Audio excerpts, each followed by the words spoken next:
Hello, everybody. This is Echoes of War. I'm Craig from the Pacific War Channel, joined here by my co-host, Gareth. How are you?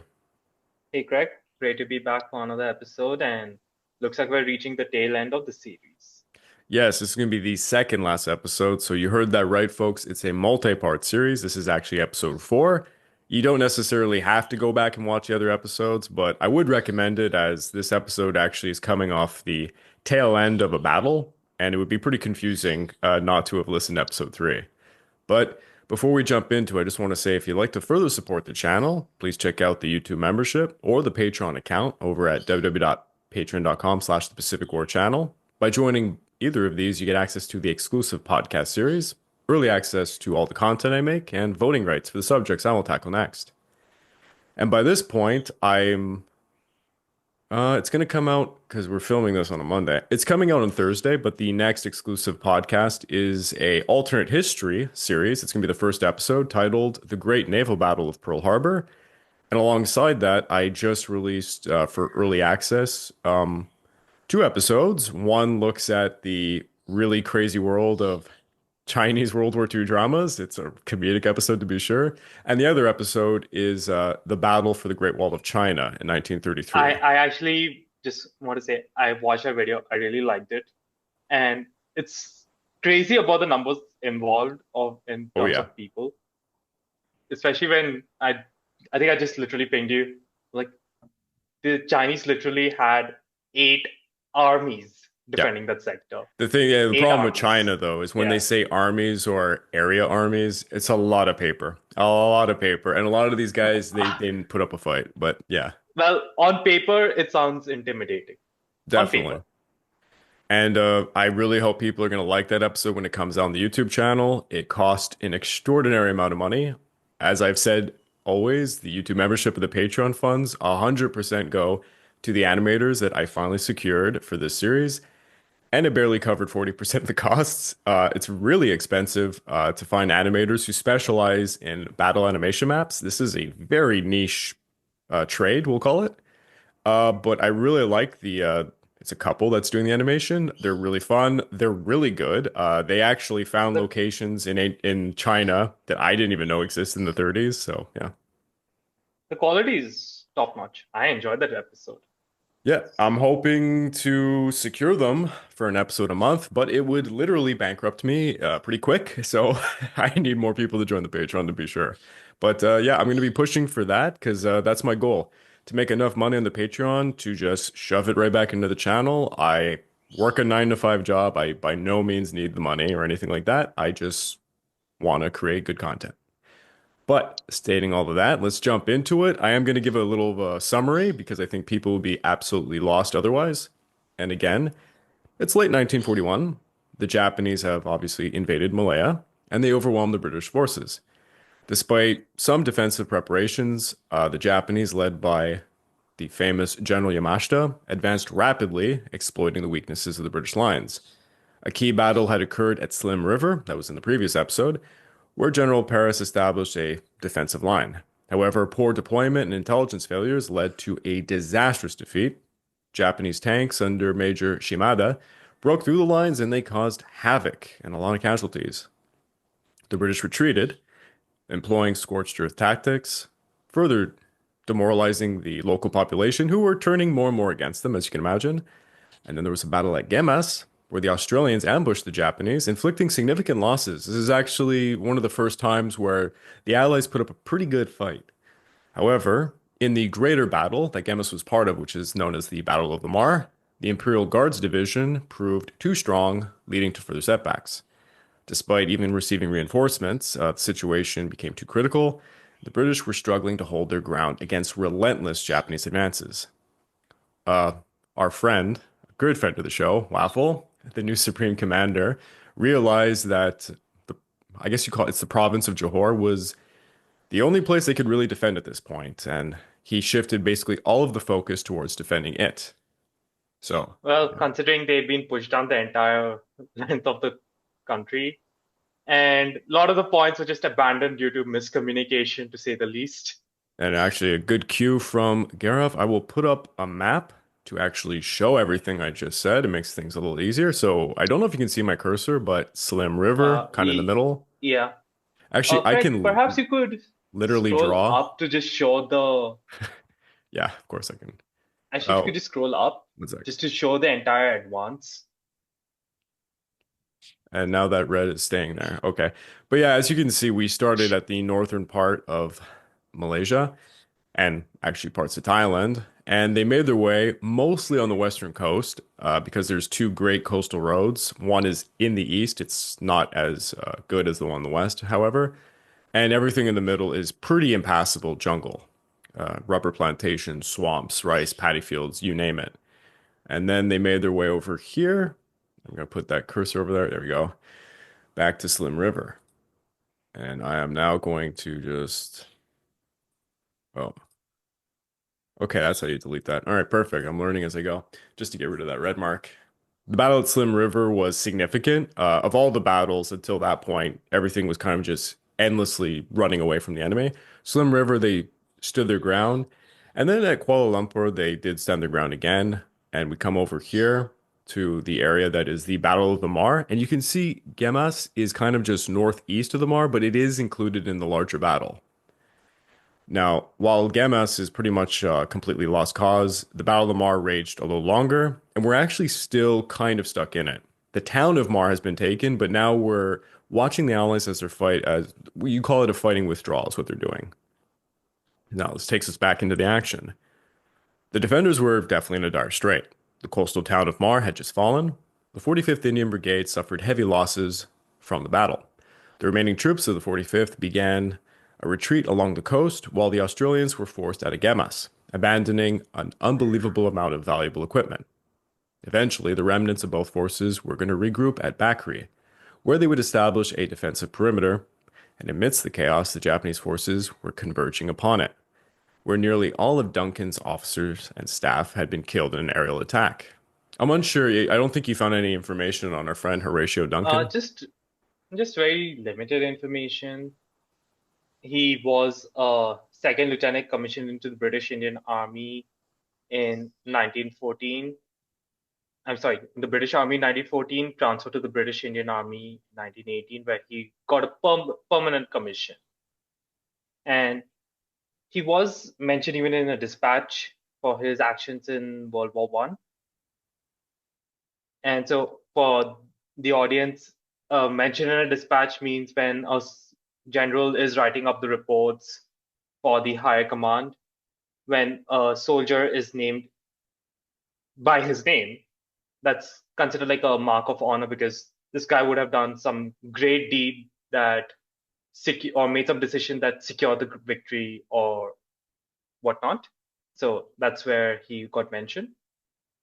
He kind of remained in the British 13th Frontier Force Rifles. And then from 1931 onwards, he would be predominantly a staff officer.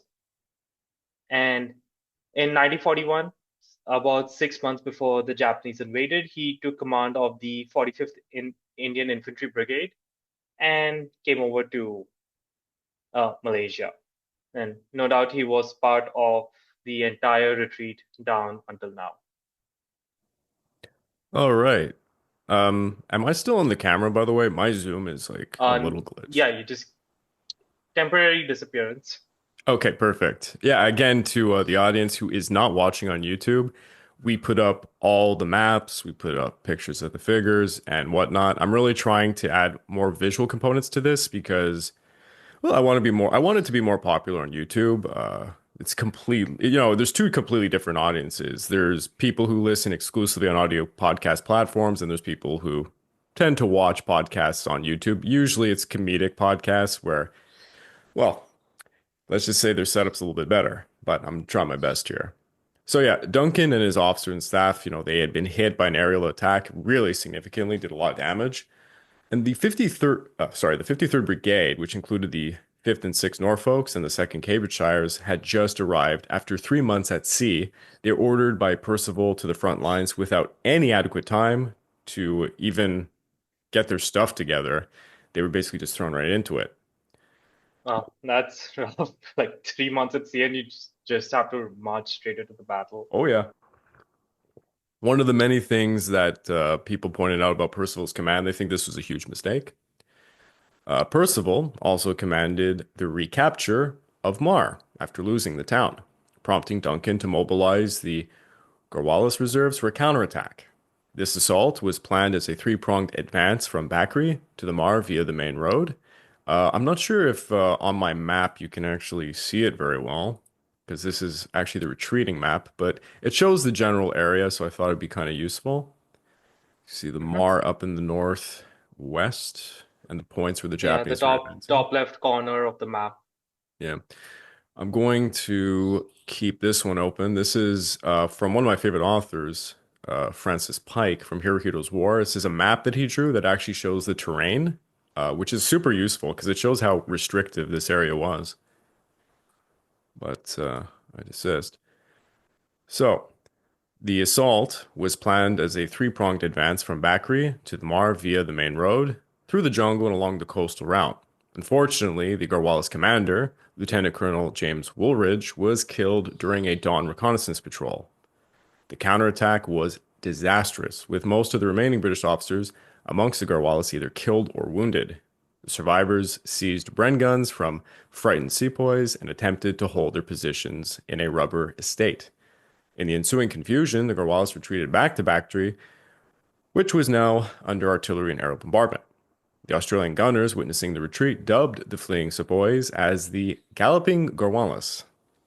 So that was something that they, quote, said. On January the 18th, General Nishimura of the Imperial Guards Division, eager to prove their mettle, because I think I noted this in the last podcast, they were kind of being called chocolate soldiers. So he had a chip on his shoulder. He had a big chip on his May- shoulder. Maybe he wants to show they're just soldiers. Yeah, basically.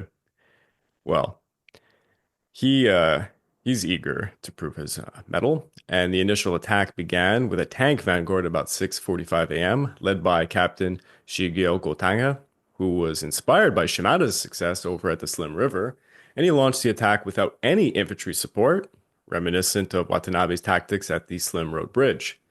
Colonel Masakazu Ogaki, an officer in charge of the Mar operation, was hesitant to do so because of reports of devastating anti-tank weapons and the potential use of British artillery in the region.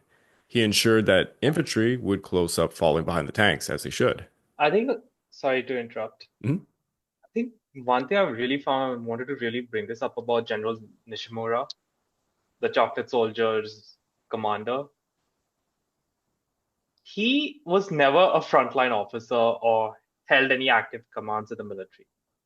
He graduated in the academy in 1910, then went into engineering, and pretty much his entire military life, he served in administrative and staff roles. So he's never been a combat soldier. You can at least understand men rising from leading platoons to divisions, right? Especially if they've been in the cold hard front of the fighting. Nishimura was not that. And the reason he even got the command of the Imperial Guards Division, which was on paper a prestigious position, was he helped the military coup in when there was a tribunal when the Japanese Prime Minister Inuyaki Tsuyoshi was assassinated by the military in 1932. He was one of the judges, and since the accused were also army members, they got remarkably light sentences. And because he helped ensure that, he was given command of this division. Just thought it might be quite interesting Yeah, to know this as a commander who's not engaged with active command and has just been a staff officer. yeah, true. Just put up another map that kind of shows the terrain and the very specific area. To reach Bakri, Gotanda had to navigate a very narrow, heavily vegetated cutting, and waiting for him were two-pounder guns, commanded by Lance Sergeant Clary Thornton. As six tanks approached in a single file, Thornton's crew managed to hit the first, third, and fourth tanks, which continued moving forward despite suffering quite a lot of damage. The armor-piercing rounds of the two-pounders penetrated the T-95 tanks, causing devastating internal damage. Thornton's crew then fired high explosive rounds at the rear tanks, immobilizing all six. However, a Japanese sniper shot Thornton in the thigh, and he was eventually evacuated to a field dressing station where he received a Distinguished Conduct Medal for his bravery.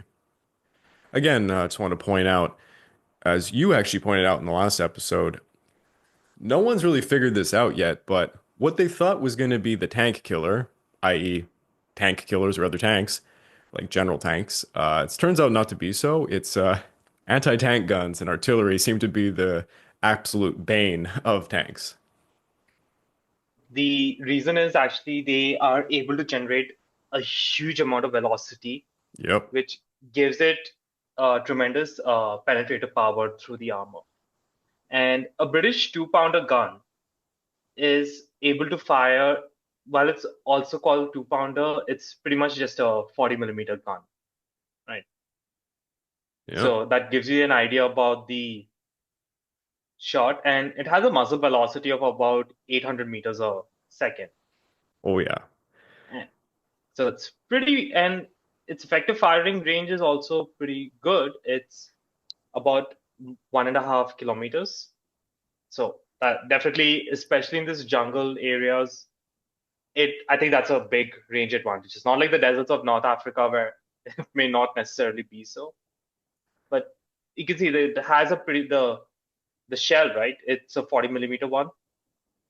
And the Japanese Type 95 Hago light tank, which was predominantly used here, the armor at the front was 12 millimeters, and the rear and roof was just 6 to 9 millimeters. Yeah, it's an And absolute joke. folks, the turrets and the front is where the armor's the heaviest, and the rest it's very, it's like much lighter. That's why even if you see the famous Tiger 2 tank, its front armor was close to 185 millimeters, but the rear was 20 millimeters.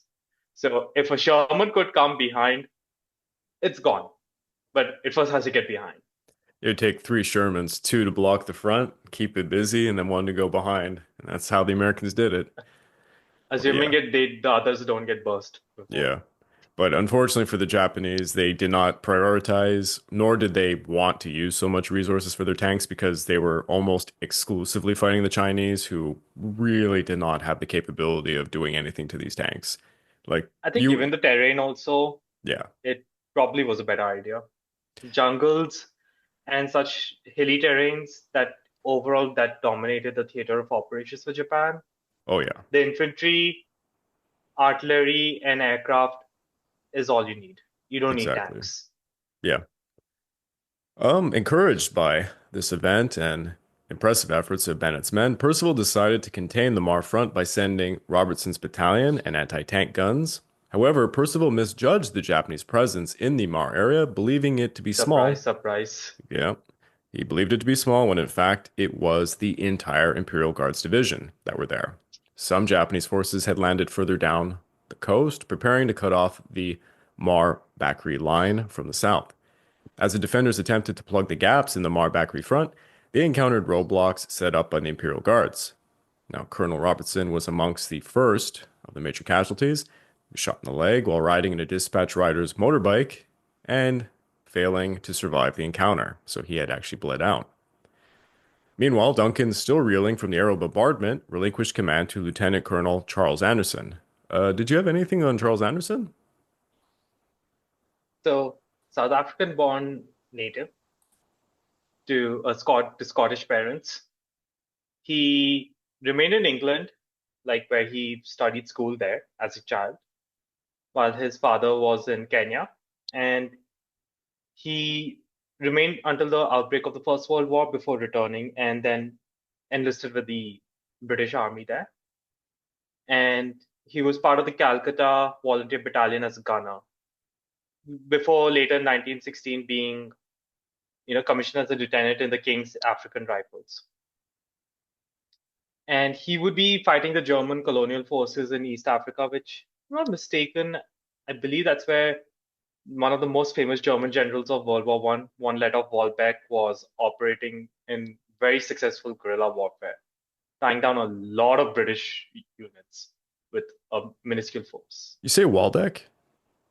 No, Walbeck. Oh, Waldeck. Okay. I think he's was like his stock in the aftermath of World War One was on par with Hindenburg and Ludendorff. All right. Jeez. Well, I mean, can't deny their effectiveness, but yeah. Then, after reaching the rank of temporary captain, Anderson was demobilized and was pretty much a farmer while also being a part-time soldier. And then in 1939, he joins the Citizens Military Force and then appointed to the 56th Infantry Battalion. He volunteers in 1940 to join the Second Australian Imperial Force, which was the volunteer expedition of the Australian Army in the Second World War. And by this time, he has a temporary major rank. And he's part of the 22nd Brigade of the 8th Division in the 219th Infantry Battalion. And he was second in battle more due to his experience in jungle warfare because this division was, deployed to Malaysia in February 1941. His battalion at the very least. So despite being outranked by certain others, he was given command because of experience in jungle warfare. And in August, he takes over as commander of the 2nd 19th when he gets promoted to lieutenant colonel. And I think during the Muar River, I think when we were going to talk, I think we'll be talking through it. He's going to go and etch himself in military history for his exploits. All right. So that takes us up to those exploits. Assessing the remaining forces, Anderson was disheartened by the heavy losses of British officers, including three battalion commanders. He found himself commanding about 1,000 teenage Indian boys, a little over a battalion's worth. Although he held the Indian soldiers in high regard from his experiences in East Africa, he expressed concern about the immaturity and lack of training amongst the troops, many of whom were just 17 years old. It's pretty crazy to think, being 17 years old and being thrown into combat like this. I think I'll just switching it to Australia. The 39th Infantry Battalion, when they were defending Coconut Trail from till the main AIF and American forces arrived, Yeah, the average age of that battalion was like, I think 17 and a half, 18 years old. jeez, yeah, it's crazy to be so young and to be in war. Yeah. Some of Anderson's Australian forces launched a counterattack west of Acre against the Japanese troops who had infiltrated between two Australian battalions at that point. They managed to trap about 200 Japanese soldiers. Platoon commander Patrick Reynolds described the chaos, noting that the Japanese seemed to be running in circles. Despite their initial success, Reynolds faced a harrowing moment when he encountered a seemingly dead enemy soldier who suddenly rose up with a grenade. Can tell you this is something that will happen often in the Pacific War, especially in Guadalcanal. He shot the soldier just as the grenade exploded, injuring himself in the process. Amidst the chaos, he called out to a sergeant named Small to push the attack forward, recalling the training that they had undergone. Now, nearby, Reynolds spotted another severely wounded member of the Imperial Guards Division attempting to push his rifle towards him. Frustrated, when his pistol failed to fire, he was relieved when his Batman shot the enemy soldier. Oh yeah, I should mention something here. I had a question once from actually someone at Kingston Generals. I wrote a script that involved a Batman, probably a North African campaign script, and he was confused. He was like, "Is this a typo? Like, is this Batman and Robin? Like, what were you writing here?" I'm like, "Oh no, this is a very old thing that goes back, I believe, to Napoleonic era. It's basically like your military squire is the only way to describe it." I guess, yeah, I'm just putting it as a junior aide comp officer. Yeah, yeah, exactly. But yeah, that really confused this one individual I won't mention. It's a pretty funny conversation though. But yeah, if I ever mention the Batman, it's basically like this kind of assistant that some of the high-ranking officers would have, for lack of better words. It's much more specific than that. And this is something that I don't know if was this exclusive to the British military? I don't know if other militaries had this position. Uh, but Probably anyway, might have had it, but under different names. yeah. For the Australians, the rumor they had heard about the Japanese being fanatics seemed to hold true. A sergeant named Desmond Mokali was searching the body of a fallen Japanese sergeant when unexpectedly the dead man sprang up holding a hand grenade. So we have another one of those.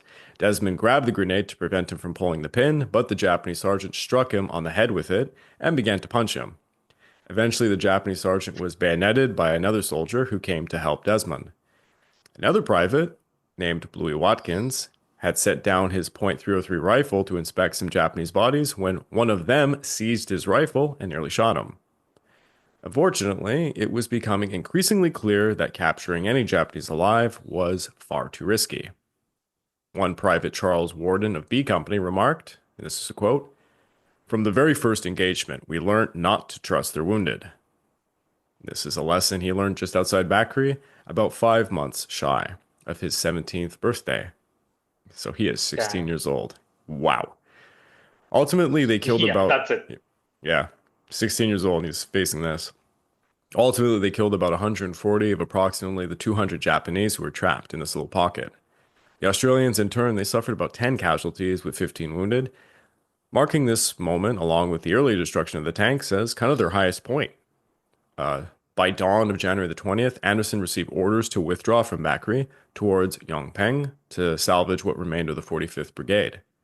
The Imperial Guards Division had just established a bunch of roadblocks, and, well, they were nearly surrounded. To facilitate the retreat, a single company from the 19th Indians held off the Japanese while the rest of the troops moved towards Paritsunong. This company soon found itself cut off from the Allied retreat, however. They're almost entirely wiped out in the process. The remainder of what was West Force was similarly isolated by the Japanese, who had set up additional roadblocks. I don't know if I'm just looking at this map. I think it kind of, if you look at the Japanese advance, you have to imagine, and you can look at some of the names of the places. These are where these roadblocks are going to start like springing up. But basically, overall in the Malaysian campaign, a lot of the time the Allies would be thrown off the roads and they would jump into the jungles. So the Japanese would just go further up the road, make a roadblock, and they just kept doing this and kept doing this to trap more and more of the Allies. It's the best way to kind of picture it in your head. Now, upon encountering the first roadblock, Anderson instructed his Australian troops to charge it with bayonets while singing Waltzing Matilda. It's interesting. It must have been cinematic. He personally led the forces, directing movements and firing, which significantly alleviated the pressure. As he advanced, the men likened Anderson to a comic book hero who had just come to life. By the time they neared Paritsunong, Duncan, who was still recovering from his concussion, was commanding a rear guard, and he led a bayonet charge of Jats to recover some lost vehicles. Anderson described Duncan as, quote, "a very able and gallant officer," but Duncan was killed during said charge. The defenders had fought fiercely to reach this point, and by January the 21st, they had approached Paritsunong's bridge, which was now securely held by the Japanese. A Japanese force rushed ahead to block their access to the bridge. Anderson's troops fought tenaciously to try and take the bridge, but soon Japanese tanks and artillery arrived as the Imperial Guards Division were coming up. While some fought for the bridge, others waited for nightfall to try and strike at the Japanese tanks with Molotov cocktails and grenades. The situation was dire, and at night the Japanese would often try to locate the hidden defenders by screaming out, "Where are you, Joe?" or "Tomorrow you die."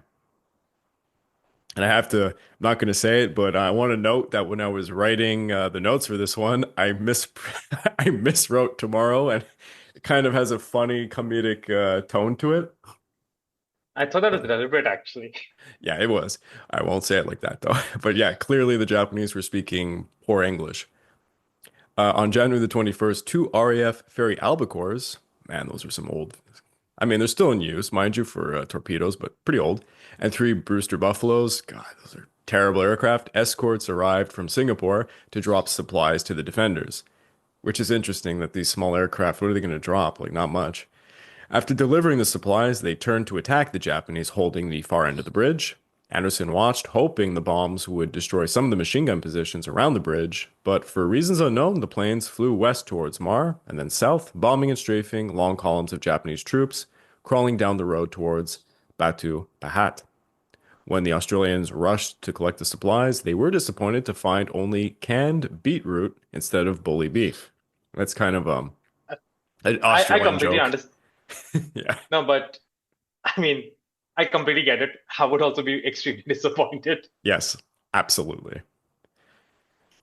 I can't talk about it here because this podcast will go on too long, but it is so funny to hear about how the Americans took to the Australian rations and food, those that were positioned in Australia. Like they hated it. Like mutton, they would not eat the mutton. It's so funny.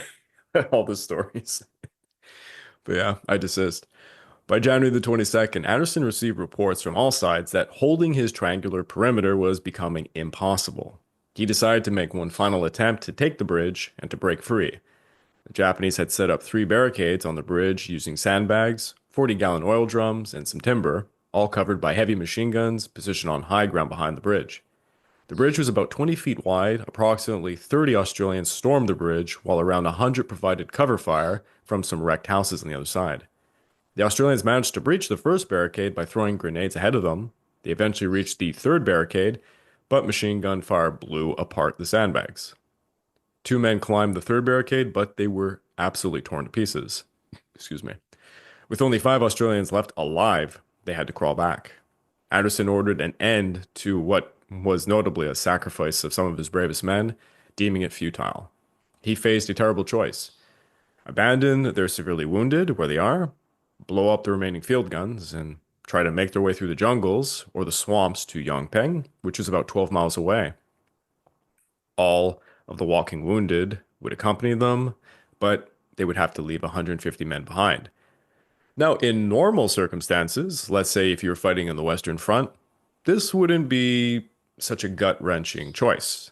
Unfortunately, fighting the Japanese, who are doing a lightning campaign and have no time to leave men or resources for your wounded, leaving those men basically means they're going to be killed. You're just hoping for some reason the You Japanese could you don't. could you could also make the same case for the Eastern Front. Oh, the Eastern Front, like, you just don't. Uh, I mean, I should say it. Can I say it here? Yeah, yeah, no, it's public knowledge. Kings and Generals is going to be releasing a new week by week series, The Eastern Front, which is going to be covering, from Operation Barbarossa to Berlin. And yours truly is going to be turning those YouTube episodes into podcasts, which is identical to what I do with the Pacific War week by week series. It's actually mostly I write about 30% of them, but it's actually another writer, because I write too many things, who's writing the YouTube episodes. I turn them into podcasts. So likewise, I'm going to be doing these Eastern Front episodes, and I'm on Prelude episode number 8. It's going to be a very brutal series. On YouTube, you're not allowed to talk about like the worst stuff, but podcasts, you can do whatever you want. So I'm definitely going to bring up some of the most horrendous things that I know about the Eastern Front. And it's going to get dark, real dark. So stay tuned for that. I think it's going to be pretty exciting. I'm not a specialist in Russian history, mind you, so I think I understand the German side of it a lot more, but the Eastern Front, you need to be a real specialist to really understand every little battle. It's insane. And I mean, it's larger than the Pacific War. The Pacific War is basically second to it when you consider the China War as part of the Pacific War, mind you, especially with the casualties. God damn, the Eastern Front is insane. I desist. Leaving the wounded behind for the enemy to capture was not an unheard of notion for Western armies, but as I explained, this is not in the West. Like during the North African campaign, British, Germans, and Italian medics often found themselves working together in the same field at aid stations, just taking care of whoever was wounded because one side grabbed the town, all of a sudden, a few days, the other side grabbed the town, and the men are the same men in the hospital, right? So that's what happens. While the Japanese atrocities against their fellow Asians in China was well known to the Australians and the British, the recent fate of their colleagues and defenders, such as those who fought at the Slim River, was not as widely known to Anderson. So he was probably a little gullible to think maybe the Japanese would not just bayonet the hell out of his men. They believed the wounded would receive at least decent or respectful treatment. And in fact, at Gamas, the Japanese had allowed some Australian ambulances to pass through without interference. So they were kind of led to believe, things wouldn't be so bad. Yeah. Initially, the Japanese Yeah. were slow to close in on the Australian positions, contenting themselves with sniping, motoring, and probing the enemy defenses with patrols and such. But by 2:30 p.m., wounded Lieutenants Hackney and Tibbets lay beneath a wrecked utility truck supporting the rear guard with a Bren gun until their ammunition had run out. They waited for the Japanese to approach, wishing for a change of clothes and a bed to sleep in. Suddenly, the first of the Imperial Guards approached from the west, bayoneting and shooting anybody unable to escape from the vehicles and to cross a small bridge spanning a deep drainage ditch to the right of the road. Even those who were crawling for safety were not spared. They were beaten to death with rifle butts or bayoneted. Hackney soon realized that many of their tormentors took malicious pleasure in prodding or kicking the obviously wounded. Those who made it across were assembled in front of some low buildings, a public works department, bungalow, and some garages. They sat naked except for their boots in a circle while the Japanese searched them for weapons or maps. Requests for medical attention and water were completely denied. Some Imperial Guards propped a corpse against a truck as a macabre display. Many passing troops in trucks or on bicycles stopped to have fun at the expense of the wounded defenders. Hackney, who was close to the road, noted this. This is a quote. The wound in my back attracted the attention of many who, whenever possible, took delight in kicking and belting the place. The Japanese did not reserve their hatred for whites alone. An Indian soldier, with half of his hand blown off, bleeding profusely from a thigh wound, was beaten until unconscious.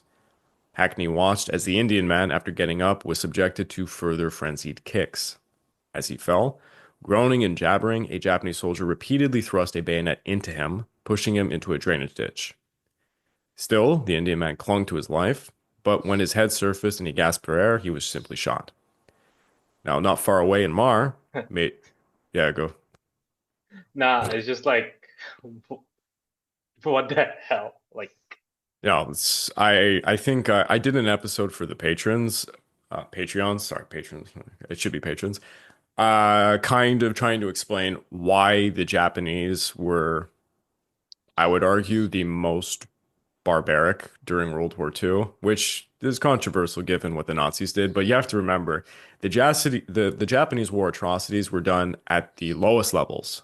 It wasn't just officers giving orders. Like everybody in the Japanese military was just yeah, brutal. that's actually that makes it like a pretty gray area to put such a Yeah. comparison, right? Yeah. And yeah, if anybody's interested in a very thorough, in-depth explanation, because it's very complicated. It's a very complicated answer to that. You can go over to that episode. It is pretty brutal. And yeah. Psst. Hey you ever hear me talk about some great Pacific War movie or documentary like Pearl Harbor Minute by Minute over on Netflix and feel the urge to watch it for yourself? Uh-oh, you live in Japan and your Netflix doesn't have it? Must suck to be you. Sucks to be me right now. Oh wow, season 4 of Demon Slayer is out.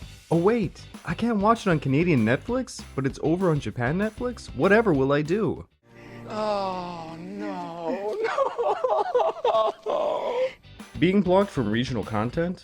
With private internet access, you too can watch Demon Slayer Season 4 by switching your IP address to Japan. Yes! Hell yeah!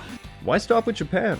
With private internet access, you can change your IP address to over 84 different countries and every single US state, giving you access to region-restricted content all over the world. Nice. Many websites and services like Netflix are only accessible depending on your physical location, but private internet access helps you overcome these restrictions. Think about it. Without private internet access, it's like paying for a TV series and missing out on the latest season. Shots fired, Demon Slayer on Canadian Netflix. Is that like a personal attack or something? Ever fear people are gonna find your Google searches? Banzai!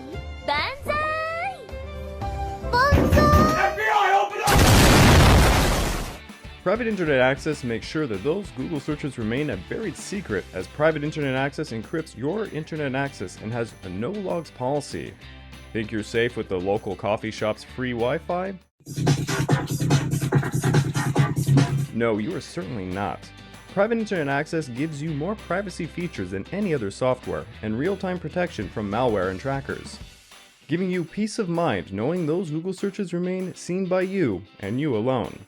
Private Internet Access has a no-log policy that they've defended in court, which means they are not storing any of your browsing data. Hey, are you like me using different devices under one household? Private Internet Access is available on all platforms and protects an unlimited amount of devices at the same time. I personally use Private Internet Access to unblock movies and TV series from all across the globe, and I sleep easier writing scripts for my YouTube channel and others knowing my data is secure. Look, this is a no-brainer. Sign up with my link in the description of this video to get 83% off, plus 4 months for free, so it ends up being only around $2 per month. Signing up for Private Internet Access is risk-free. There's a 30-day money-back guarantee, and 24/7 customer support is available. So don't forget to click www.piavpn.com/The Pacific War Channel, and a big thanks to Private Internet Access for sponsoring this video. But these are just many stories that you'll hear. Not far away in Muar, Major Fujiwara and a propaganda team addressed Indian prisoners about the benefits of the Japanese Greater East Asian Co-Prosperity Sphere. The wounded prisoners were crammed into sheds. I'm sorry, I just can't Yeah, help but smirk at the irony of this.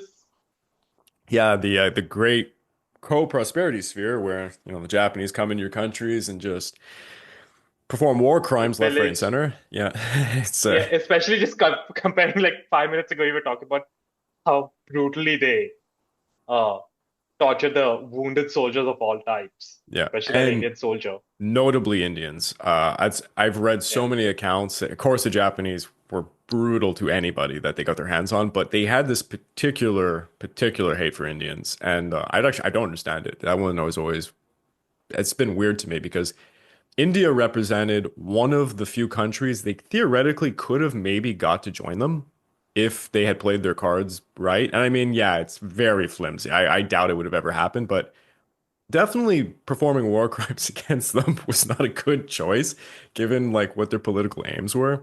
But yeah, I desist. Hackney described the situation as such, it's quote, a stinking, scrambling hellhole full of tortured, groaning, delirious soldiers. Lieutenant General Takuma Nishimura arrived and he ordered the disposal of the wounded. In an extremely cruel act, the shed doors were opened, the captives emerged begging for water and medical treatment, and to their surprise, the guards held water canteens and cigarettes. Japanese war correspondents captured images, but they were taking pictures of the prisoners reaching for the water and cigarettes. And once the correspondents left, the water was poured out, the cigarettes were all pocketed, and the prisoners were forced back into what is notably hot boxes. If you know your history of the South States during the slave era, this is basically hotboxing people. A few survivors emerged from the mass execution that would follow. Most Australians were tied together like chain gangs and they were shot. Some Japanese officers drew their katanas to execute the Indians, notably. The Japanese also doused many with petrol and set them alight. In the words of Russell Braden, after their incineration, they were systematically run over back and forth by Japanese-driven trucks. Yes, this is really dark shit. And I don't know if it'll come up No later. This is one of many instances in Malaya, and this is being pushed heavily by orders of a single individual, our friend, the evil guy named Masanobu Tsoiji. I'll just explain it here. He's radioing in orders because commanders are saying, what do I do with the wounded? Every time they come across a pocket of like 50 Australians, let's say they're like, I need my superior's orders. What do I do with the wounded? Do I just like leave? Tsuji will say almost all the time, it is direct orders from Yamashita that you round them up and kill them. And Yamashita was never told this. We know from a lot of investigations during the Malaya campaign, this was all done without Yamashita's knowledge. And this was purposely done because Tsoiji was also a spy working for Hideki Tojo to ruin Yamashita's career because obviously Hideki Tojo thought Yamashita might take his job one day. And yeah, Tsoiji was an evil little bastard. And he's responsible for many of these massacres that we'll be talking about. Even in Singapore, it's dreadful what we're going to be talking about. I think these ones also, I think, even came from General Nishimura as well. Yes, And Nishimura I was think a piece of shit too. and he did the exact same thing as you mentioned. Like Yeah. he issued orders on behalf of Yamashita without even telling him. Hmm. And obviously, the lieutenant colonels and colonels are not going to question General Nishimura.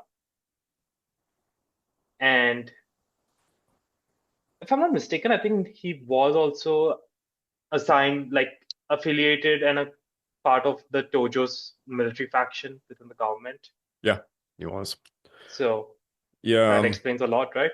yeah, and people who might question why Yamashita wouldn't be like on page with this, Yamashita, like other officers who traveled overseas to get education and to be military attaches with foreign militaries, notably for Yamashita, it was with the German military. He basically wanted to embody professional soldiership from the Western point of view, whereas some of these Japanese officers, notably the ones who don't travel overseas, mind you, they, as I would say, they drink the Kool-Aid. They believe in racial superiority. They believe that it's only right to kill, like let's say, quote unquote, whites because whites had oppressed them. That was kind of the justification. In terms of the Indians, I Quite guess, similar, quite similar to how very little of the Nazis' top leadership in during World War II even traveled outside of Germany. yeah, yeah, exactly. I just says so. Lance Helvedar Benedict, who was not tied up, he was escorted to the riverbank by three guards, and he managed to knock the rifle from one of the executioner's hands, and he dove into the water. He swam away while the Japanese were like wildly firing at him. Benedict found two other men, one with a severe neck wound from a katana. Hackney, who had been stabbed by a bayonet, pretended to be dead while lying there, and he heard many men being burnt alive. He eventually found two other survivors, Sergeant Ron Croft and another Australian private, both reeking of petrol. They had escaped by fleeing into the jungle. Everything that I just mentioned is known as the Parrot Sulong Massacre. Yamashita later claimed that he had been in charge. If he had been in charge instead of Nishimura, he would have never allowed such a massacre to occur. Nishimura would later oversee occupational forces in Singapore, and allegedly he presided over another massacre, which is very famous. It was called the Sukching Massacre. And he would receive a life sentence after the war, but served only 4 years before returning to Japan. But before he arrived to Japan, the Australian government apprehended him and subjected him to a military court. He was convicted and he was executed in June the 11th of 1951. Yeah, so he got his comeuppings. Yeah. Now, I want to put up the original map. Unfortunately, for this upcoming battle, there doesn't seem to exist a good map. But the Battle for the Muar signified the end of any serious efforts to maintain control over Johor. Following this, there was no significant defensive positions left in Johor. Percival's final opportunity to make a stand would have involved securing the southernmost lateral road across the peninsula, which stretched from the port of Batu Pahat, about 7 miles inland, to Mersing on the east coast. Trying to see if I can lower this. Yeah, this map doesn't exactly. Okay, it shows Batu Pahat and Mersing, so you see these two last points with Klang in the middle. So this is where we're at and we're coming to. However, within just a few days, Yamashita launched a three-pronged attack, targeting both the coast as well as the main road and the railway that served as the central nervous system of Johor's front lines.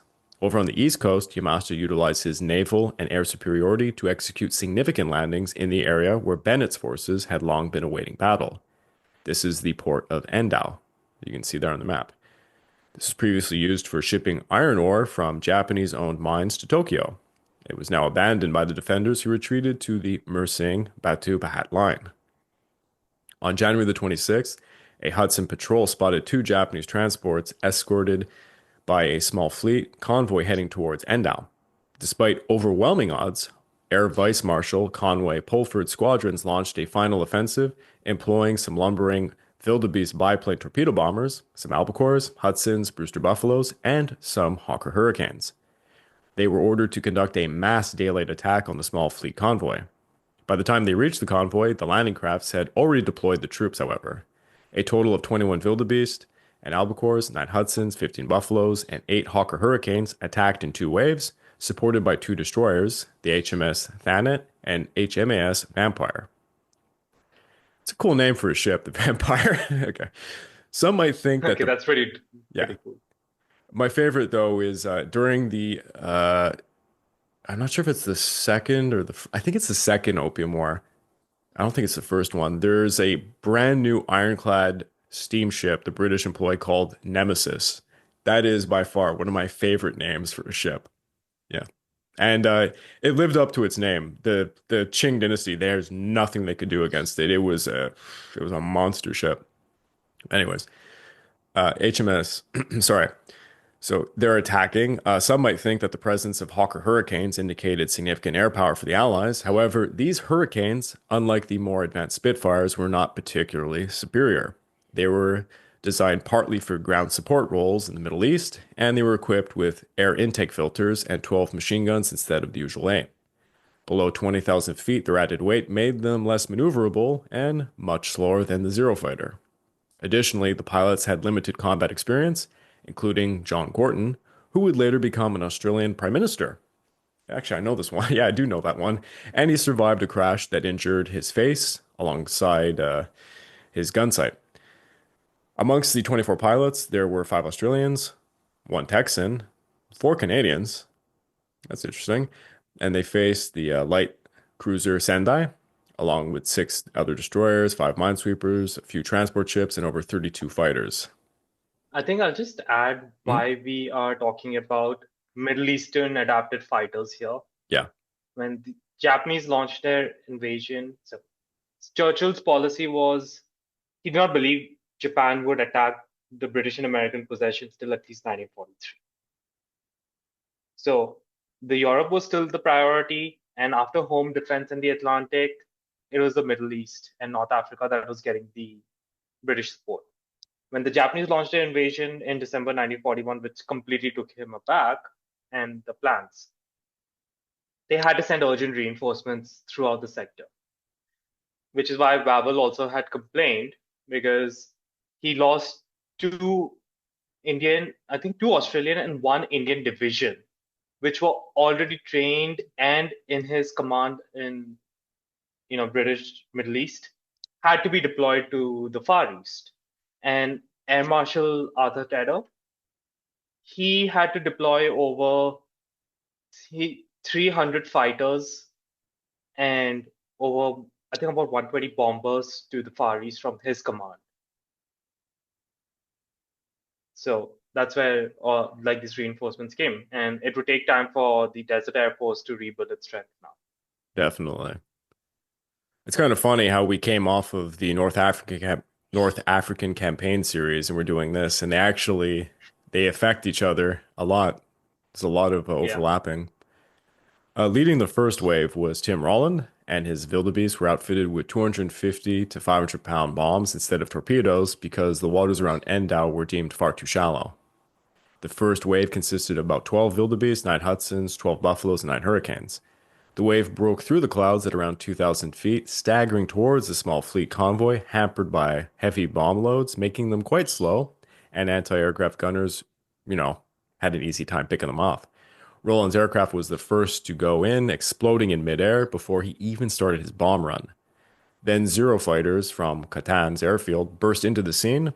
RAF pilot Lieutenant Tom Lamb began a dive towards the beaches, littered with Japanese troops, and he has this quote: "It's a wonder the old crate didn't fall apart. Within seconds, the sky was thick with aircraft. It was disconcerting to see rows of holes appearing all over the place in the fabric and to hear the twang and parting of wires. I could hear Sharp, his Australian gunner's name, blazing away, and I heard him shout that he had got a zero. At one time, I could see 5 parachutes in the sky and 2 aircraft going down in flames. I dropped my bombs at little more than treetop height, doing some vicious skids whenever attacked. Suddenly, Gil Sharp gave a shout. A shell had got through him, right through his knee, and the lower half of his leg was hanging off. Will Sargent, observer, took over the gun. The Japs continued to attack for considerable distances, but finally, they gave up on me. That's a bad job." So the initial wave faced not only anti-aircraft fire from the Japanese warships, but also air cover from over 19 Nates and a single Nakajima Ki-44 Tojo. The wave lost 5 wildebeest, but successfully bombed 2 transports, shot down 1 Nate, and strafed Japanese troops all along the beaches. The second wave, comprising 9 wildebeest, 3 albacores, 4 buffaloes, and 7 hurricanes, encountered problems as their escorts arrived far too late. Before the escorts could actually assist them, the bombers were intercepted by over 10 Nates and 2 tojos, resulting in the loss of 5 wildebeest, 2 albacores, and 1 hurricane. Over 38 aircrew went missing, with 27 confirmed dead, including the squadron leaders from both waves. The returning pilots were congratulated by Vice Marshal Paul Maltby, who assured them there would be no daylight attacks after that one. No shit, that went pretty bad. That was a pretty desperate Well, attack. considering you don't have much of an air force left, what do you expect? Seriously. Subsequent waves of unescorted Hudsons and Blenheims had little impact afterwards. That night, the Thanet and Vampire attempted a hit and run torpedo attack on the small fleet convoy. Most of the torpedoes missed, and both destroyers came under quite heavy fire, and searchlights illuminated them. Thanet was hit in the engine room, prompting her crew to abandon ship. Vampire tried to recover them with smoke, as a means of the geyser, but realized it was far too dangerous to rescue Thanet's crew, so she retreated to Singapore. Of Thanet's crew, 50, including Captain Lieutenant Commander Davis, struggled to reach the shore, enduring a grueling march back to Singapore. Meanwhile, 30 sailors were rescued from the sea by the Japanese destroyer Shirayuke, including Sub-Lieutenant Danger, Thanet's torpedo officer. The Shirayuke later landed at Endow, where all the sailors, except for Danger, were murdered. Yeah.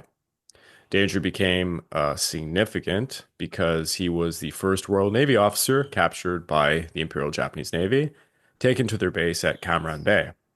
Consequently, Endow would fall to the Japanese 18th Division, which was advancing upon it. Now, the Japanese forces did not just stop there. They actually bypassed Mersing, defended by the Australian 18th Battalion troops, who were ordered to withdraw as part of a general retreat to Singapore. They joined other troops moving south from Katan, traveling along the jungle fringe towards Johor Bahru.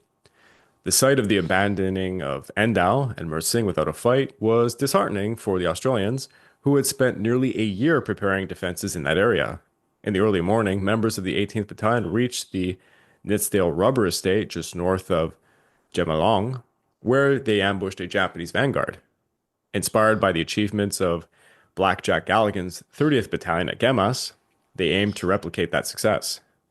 Although there was no bridge to destroy this time, they still set up a killing zone using Bren guns, 16 25-pounders, and motors, all fire simultaneously. Excuse me. 16 25-pounders would actually do a lot of damage, actually. It was a pretty good ambush.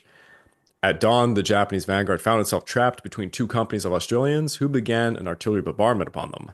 The unfortunate troops of Yamashita's 18th Division had been navigating some swamps and jungle paths, leaving them in pretty poor condition. However, before the Australians could completely eliminate the vanguard, they received orders to disengage and retreat to Gemalong. By the 27th, Percival had instructed all of his commanders to gather on Singapore Island, as the causeway would be destroyed on February the 1st. East Force managed to depart south with relative ease, but West Force faced a much more difficult journey. On the 28th, the 26th Australian Battalion was covering West Force's rearguard south of Simpang Rengam. The position was precarious, as the extensive rubber plantations to the east of the Trunk Road allowed the Japanese to potentially outflank the defenders. And this is exactly what the Japanese tried to do. After a frontal assault on the Australian defensive lines in the morning, the Japanese launched an outflanking maneuver by midday to cut the Trunk Road. Anticipating the move, however, Lieutenant Colonel Frederick Blackjack Galligan launched a decisive counterattack using some armored cars, inflicting heavy casualties on the Japanese and forcing them to retreat in some disorder. However, the Japanese managed to turn the tide by deploying toxic smoke bombs against the Australians. Very interesting choice of words there, by the way, because the Japanese are technically holding what we would call chemical weapons, but they do have orders not, and it sounds weird to say this, not to let white people see this, because they had been using them in the China War, but they did not want the Western powers to know that they were basically crossing what was a line that no one was supposed to cross, because it would mean that the Allies could do the same to them. And the Americans did have chemical units in case they came across these things so that they could unleash their own chemical warfare. It's a little unsaid thing in the Pacific War, not to mention biological warfare. But I, I think all of them did, at least from the Allied powers, keep units ready. You had chemical mortar teams and yep, such. At least when they were deployed in combat, they were just using standard equipment, yeah. They weren't supposed to munitions. use white phosphorus either, right? That was against the rules. Even though the Americans act like they went heavy on that because they figured out that was a great way to get the Japanese in the caves and such. Yeah. But the Japanese managed to turn the tide by deploying the toxic smoke bombs against the Australians. Despite this, the defenders successfully withdrew southwards, after some hours of being gassed. On January the 29th, they reached a position just north That of. just sounds like the Canadians of World War One. Yeah, exactly. The Canadians of World War One who had to, oh yeah, Vimy Ridge, yeah.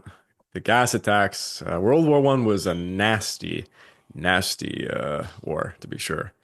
But on the 29th, they reached a position just due north of Ayurbenban, where they faced another Japanese force. Again, Galligan and his 26th Battalion mounted a fierce defense at Ayurbenban against the Imperial Guards Division as they continued south towards Kualai, inflicting further losses on the Japanese.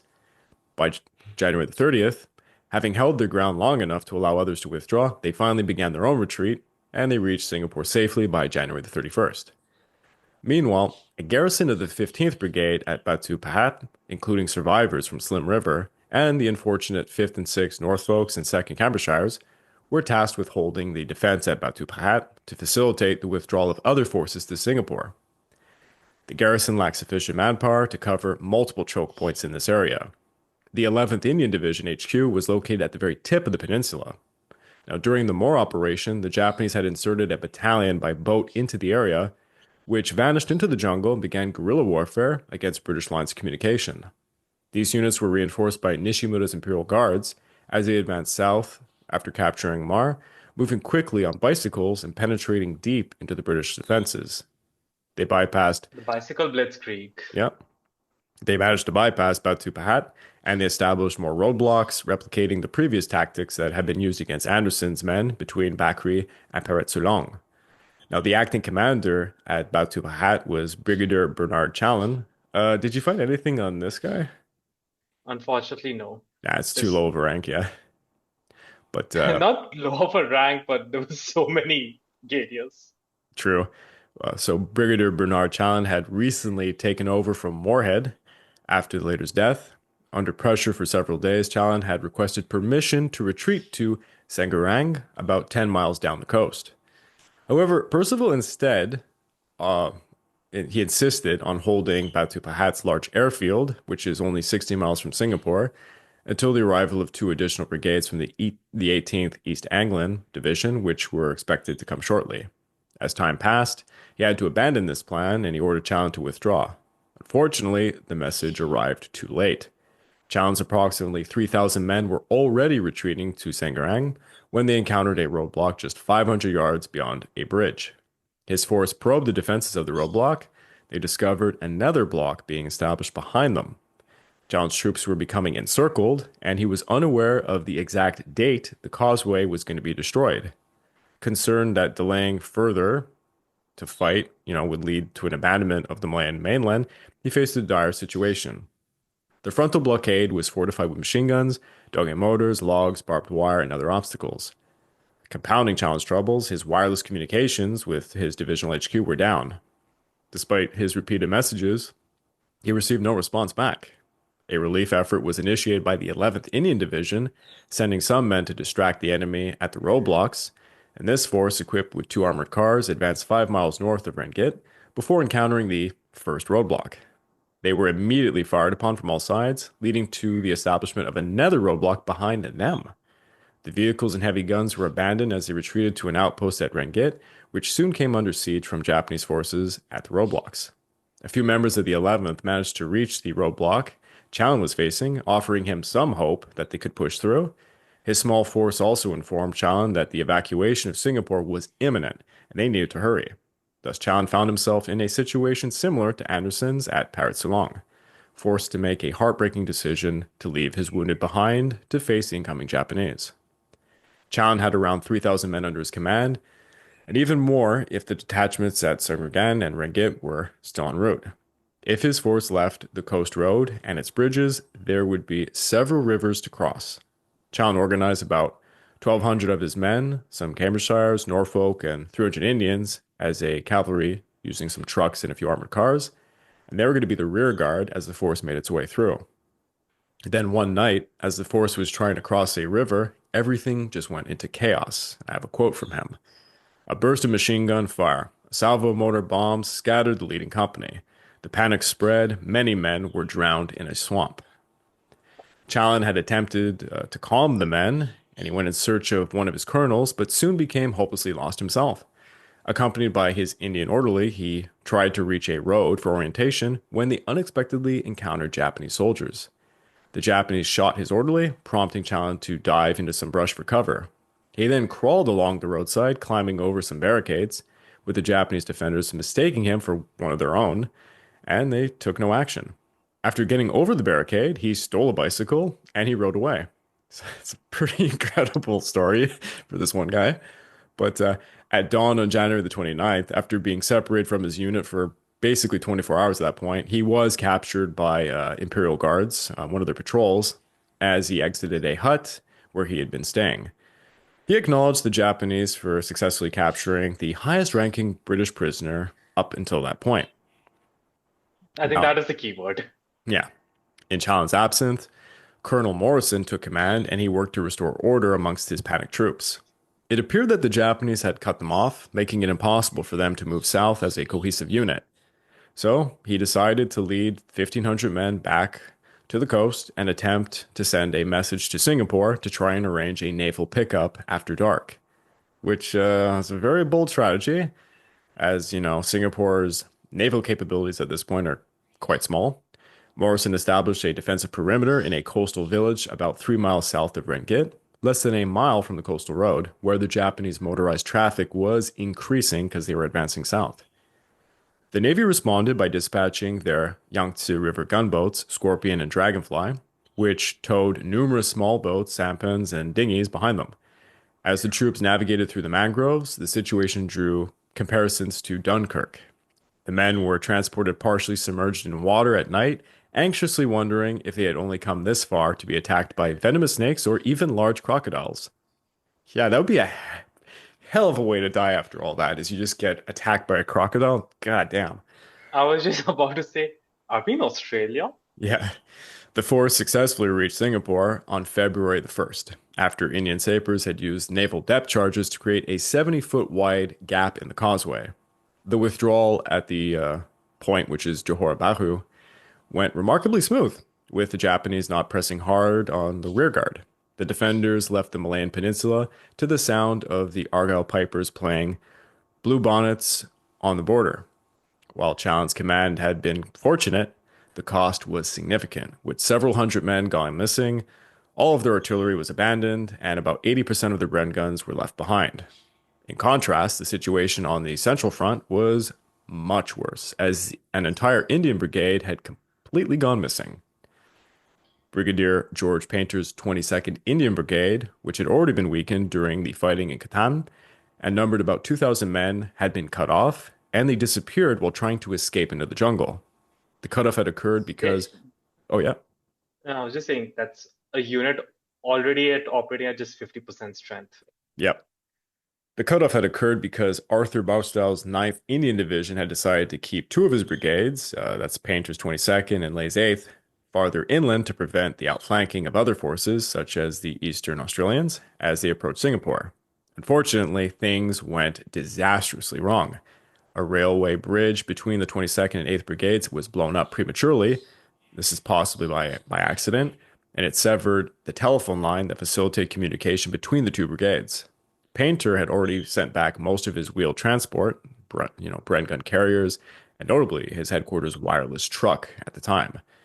Without the telephone line, Lay's 8th Brigade could not inform Painter's 22nd Brigade of their movement towards Singapore. So, as you can imagine, the 22nd was basically just hung to dry. The Japanese from the 5th Division quickly exploited the gap that had been formed between the two brigades, inserting themselves between them and effectively cut it off Painter's 22nd Brigade.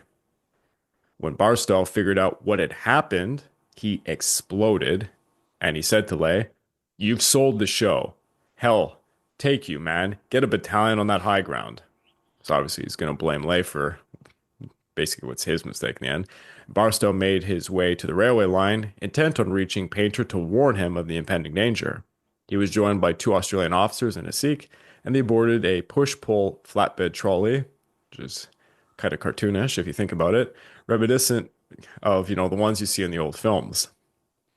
They arrived at the site of a blown-up bridge, and they had to continue on foot, with Barstow leading the way, distinguished by a red band around the crown of, his Major General service cap. This made him a absolute prime target for Japanese snipers, who shot him dead. After Admiral Phillips, Barstow became the second highest ranking officer killed in the war up to that point.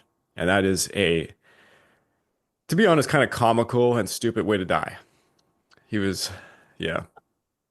Are you talking about the fact that he was marching with his full rank on display? Yep. I know a That's lot of Australians and Americans, when they were fighting in the jungles of New Guinea and the Solomons, they never really wore any rank insignia, of course. and they tried to use code names, right? So a Dick or a Harry was supposed to be like a colonel or any officer. Yep. So it's kind of like Barstow was doing what General Savage did. Yeah, exactly. Anytime he'd go to the front, he'll make sure both the enemy and his men see him, and he's in full rank attire. It actually reminds me of the medics in the Pacific War who stopped putting the Red Cross on their helmets because the Japanese literally just targeted them. Because they knew like taking down a medic meant that like you could possibly have killed 20 guys that guy would have took care of. Yeah, war is hell. War is hell, just to say the least. So yeah, That's Barstow. putting it bluntly. So Barstow is dead. Meanwhile, some of his men attempted to reach Painter's 22nd, but they were no more successful than their fallen general.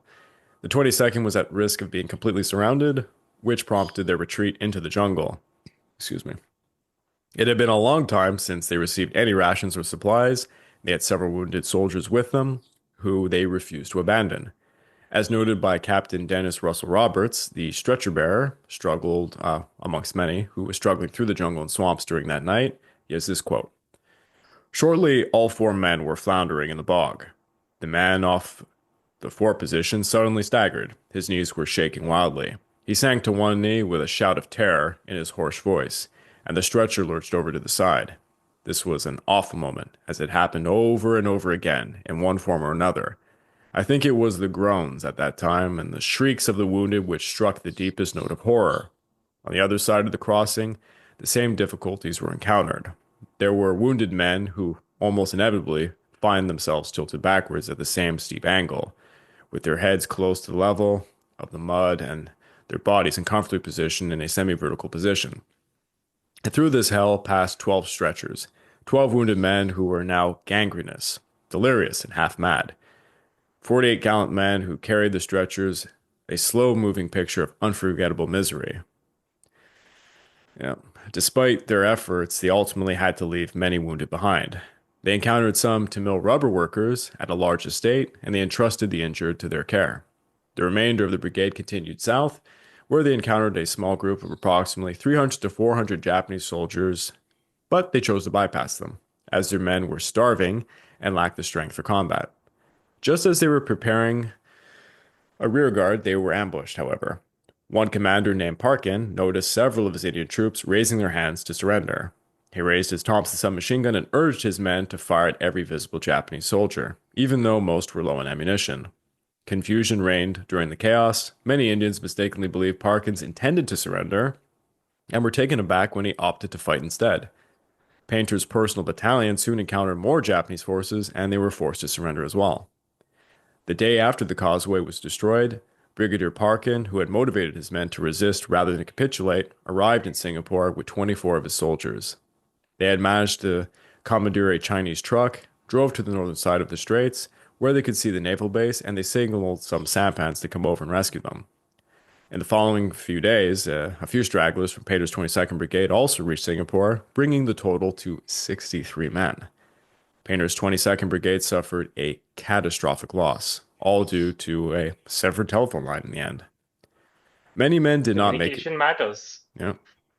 Many men did not make it to Singapore, but those who did would only find brief respite. For Yamashita would now be preparing to lay siege to the Gibraltar of the East, the fortress of Singapore.